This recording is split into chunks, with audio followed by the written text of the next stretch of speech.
Paz do Senhor, Irmandade. Vocês estão de boa, gente boa? Bora orar? Chegamos aqui no capítulo 15 do livro de Marcos, do Evangelho de Marcos. Vocês têm noção que a gente já está caminhando para o finalzinho? Já vamos entrar em Lucas já, gente? Tá perto, hein? Vamos orar? Deus bendito, todo-poderoso, obrigada, Senhor, por este dia, domingo que o Senhor nos deu, para que a gente te louvasse. Foi muito bom poder falar contigo ali na sua casa, Senhor. Obrigado, Deus, porque nós tivemos essa oportunidade de bendizer o teu nome junto com os irmãos ali. Como é maravilhoso estar junto com os meus irmãos. Eu te agradeço, Senhor. Te peço também por misericórdia por aqueles que queriam estar, mas não conseguiram. Que o Senhor consiga os sustentar, os levantar e os ajudar, para que eles da próxima vez possam estar juntos com toda a irmandade, louvando ao Senhor na sua casa. Em nome de Jesus. Amém. Domingo, né, gente? Domingo é bom demais, né? A gente que tem costume, os igrejeiros de plantão, a gente tem costume, né, de todo domingo estar na igreja. Bora lá, então. Aqui, ó, Marcos, capítulo 15. Tô achando que tá um pouquinho alto, mas ao mesmo tempo eu acho que não. Vamos ler aqui do versículo 1. Eu acho que dá pra gente ler do 1 ao 10. Ao 10, vamos ver. Tá, alguma coisa tá estranha aqui. Acho que eu vou abaixar um pouquinho. Vamos ver se melhora. Sim. Será que melhorou? Puxar pra cá. Vamos ver aqui. Bora, diz assim a palavra do Senhor. De manhã, bem cedo, os chefes dos sacerdotes com os líderes religiosos, os mestres da lei e todo o sinédrio, aí eu circulei porque aqui embaixo está escrito no rodapé, né, que era o conselho dos principais do povo lá, os líderes religiosos, chegaram a uma decisão, olha isso, amarraram Jesus, levaram-no e o entregaram a Pilatos. Aí no versículo 2, Pilatos, já diante do Pilatos, que era o governador, aí vem aqui, ó. Você é o rei dos judeus? Perguntou-lhe Pilatos. Aí Jesus, tu dizes, você quem diz? Respondeu Jesus. 3, os chefes dos sacerdotes o acusavam de muitas coisas. Então Pilatos lhe perguntou novamente, você não vai responder? Veja de quantas coisas estão acusando você. 5, Jesus, porém, olha isso, gente. Porém, nada respondeu, de modo que Pilatos ficou impressionado. Por quê? Porque Pilatos achava que dependia dele, né? Se ele se defendesse, talvez Pilatos o soltasse. Então, Pilatos ficou abismado. E a pena aqui era a pena capital, pena de morte, né? Por ocasião da festa, era costume soltar um prisioneiro que o povo dissesse. Então, o povo que ia indicar, né? Um homem chamado Barrabás estava na prisão com os rebeldes que haviam cometido assassinato durante uma rebelião. Olha quem era Barrabás, assassino. A multidão chegou e pediu a Pilatos que lhe fizesse o que ele costumava fazer. E aí eu vim me empolgando aqui, lendo e esqueci de grifar, né, gente? Então tem aqui, ó, multidão, povo, a festa. Aí vocês deem uma olhadinha, né? Pilatos falando, não vai responder? E Jesus respondeu, nada, né? Jesus respondeu nada. Daí a multidão lembra Pilatos, fala assim, ó, você não vai soltar alguém, como era o costume fazer? E aí no 9, Pilatos diz, né? Vocês querem que eu solte o rei dos judeus? Então ele imaginava que eles estavam pedindo sobre o costume lá, porque ele acreditava que era para soltar Jesus. E no 10, porque ele sabia que, por que ele queria? Porque ele sabia que fora por inveja que os chefes dos sacerdotes lhe haviam entregado. Então os chefes entregaram Jesus por pura inveja.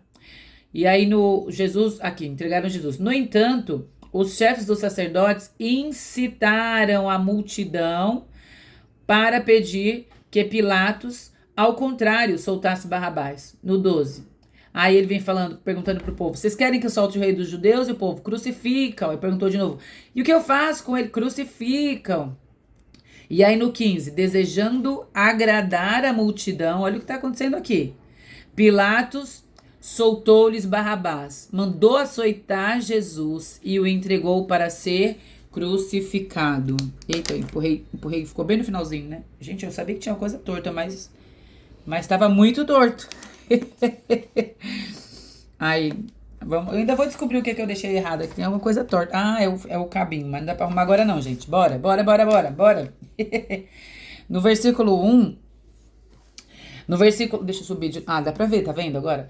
No versículo 1, a gente já vê Jesus amarrado, sendo entregue, né? Tá aqui, ó. Amarraram Jesus e o levaram. Jesus estava sendo entregue pelos líderes religiosos, né? No 2 e no 3, a gente vê aqui Pilatos interrogando ele, né? E no versículo 5, a gente já vê Jesus nada respondeu. No 6, nós temos a explicação que era um costume soltar um prisioneiro que a multidão pedisse. Aí no versículo 7 é apresentado Barrabás, que ele tinha cometido assassinato junto com os rebeldes.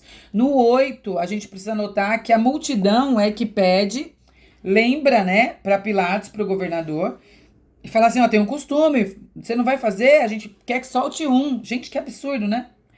No 9, e é tão explícito isso, por quê? Porque se eles não tivessem pedido para soltar alguém, o governador não ia soltar ninguém. E Barrabás e Jesus seriam crucificados e mortos. Mas para não restar dúvida de que era contra Jesus, que o ato ali seria uma pena capital e direcionada para Jesus, que a multidão lembra ali, né? Olha, você não vai lembrar do nosso costume? Solta um prisioneiro. E Pilatos, no 9, a gente vê aqui, ó, que Pilatos, ele entende que, como diz no 10, os chefes tinham entregado Jesus por inveja. E aí, voltando aqui no 9, a gente vê que ele dá essa dica para as pessoas: vocês não vão soltar o rei dos judeus? Ou seja, ele perguntou para a multidão se eles queriam soltar, se eles queriam libertar Jesus. Mas no 11 a gente vê que a multidão, ela foi incitada, ela foi ali, foi cutucada, vamos dizer assim, pelos mestres da lei, que foram, eles soprando ali nos ouvidos da multidão, de um de outro, fez com que a multidão gritasse, então, para que Jesus fosse crucificado.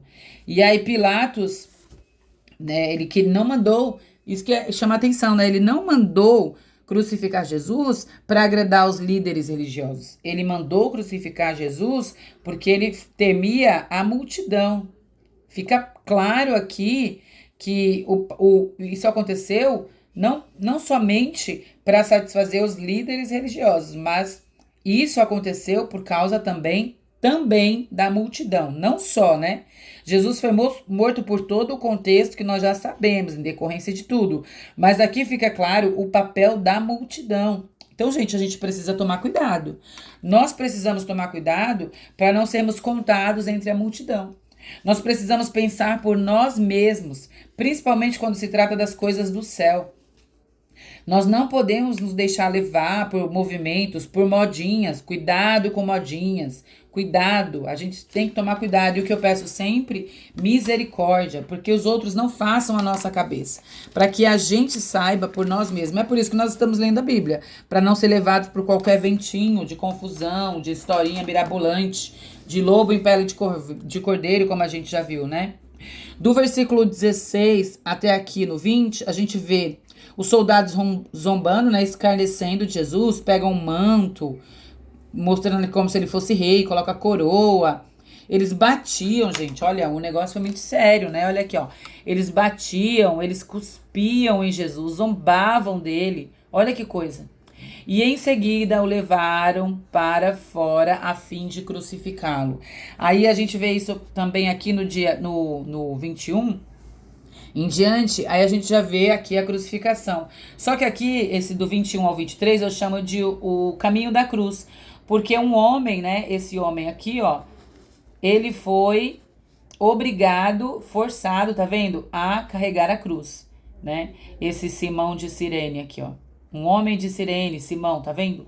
Foi obrigado a carregar a cruz até este lugar, que é o Gólgota, né, lugar da caveira. Lá eles deram uma mistura para Jesus beber, mas ele não bebeu, que dizem que isso poderia ter entorpecido ele poderia não ter sentido toda a dor, mas Jesus, ele foi obediente e obediente até a morte, até o fim, ele obedeceu a Deus. Ele sentiu todas as dores, todos os constrangimentos, tudo que lhe afligiu foi por completo. No 25 e do 25 ao 26, aqui, ó, a gente já vê o que está acontecendo. Ó, no 24, então o crucificaram e dividiram suas roupas. Isso aqui tá escrito, é uma profecia, tá lá atrás, né?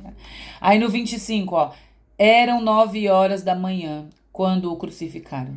E Jesus foi morto e a acusação dele, olha aqui a acusação dele, o rei dos judeus. Vamos ler aqui, ó. No 27, depois que eles os crucificaram, ainda teve mais zombaria.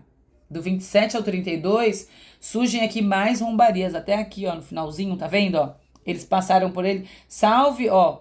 Ora, você não disse que destrói o templo e reedifica em 3 dias? Salve você mesmo. Desça da cruz. Misericórdia, olha aqui, desça da cruz. Da mesma forma, os chefes dos sacerdotes e mestres da lei zombavam. Olha isso. Salvou aos outros, diziam eles, mas não é capaz de salvar a si mesmo, que o... Olha isso. Meu Deus do céu. Que o Cristo, o rei de Israel, desça, olha, desça agora da cruz. Como assim? Não, mas o nosso Jesus não, ele foi obediente até o fim. Ele ficou na cruz. Ele tinha poder para pedir para uma legião de anjos ali, para vir e salvá-lo. Ele tinha, mas não, ele não fez isso.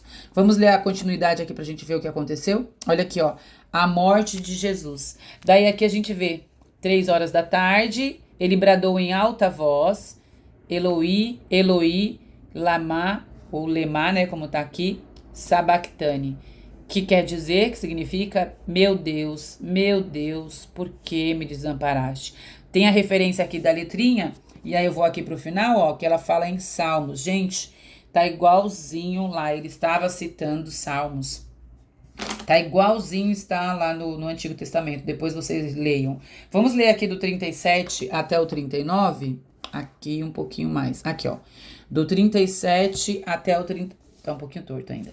Do 37 ao 39 diz assim: Jesus, porém... Jesus, porém, com um alto brado expirou. O que aconteceu aqui, gente? Jesus morreu. No 37. Então o véu do templo rasgou-se em duas partes, de alto a baixo. Olha isso. E aí, olha o que está escrito aqui. De alto a baixo, rasgou-se em 2 partes. Quando o centurião, então a gente vê aqui que aparece uma outra figura, o centurião, que estava em frente, então ele estava olhando para Jesus, ele ouviu o seu brado e viu como ele morreu.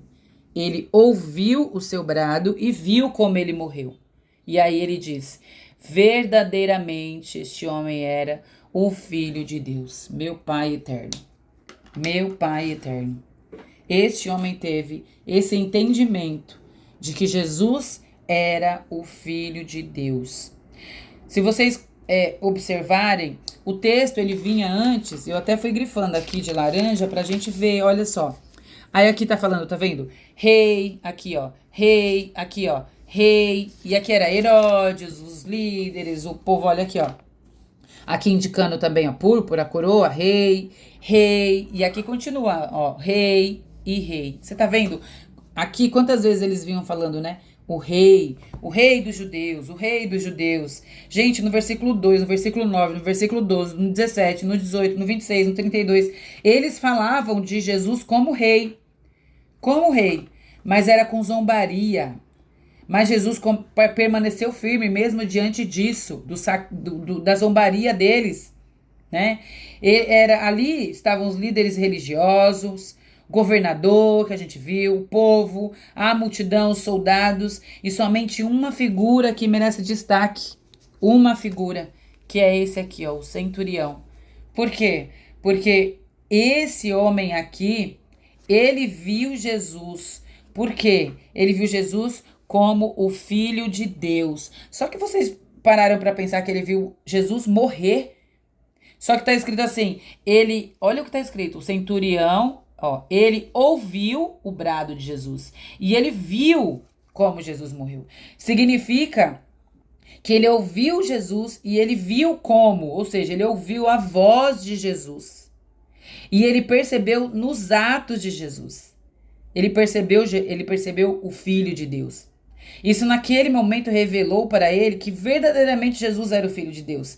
Ele contemplou o Cristo crucificado sem nem saber que Jesus iria ressuscitar, sendo que ali tinham pessoas que escutaram ele falar que ele iria ressuscitar. E este homem não, ele creu, sem nem saber que Jesus ia ressuscitar e sem vê-lo ressuscitar. Ele viu ali que ele está escrito verdadeiramente este era o Filho de Deus.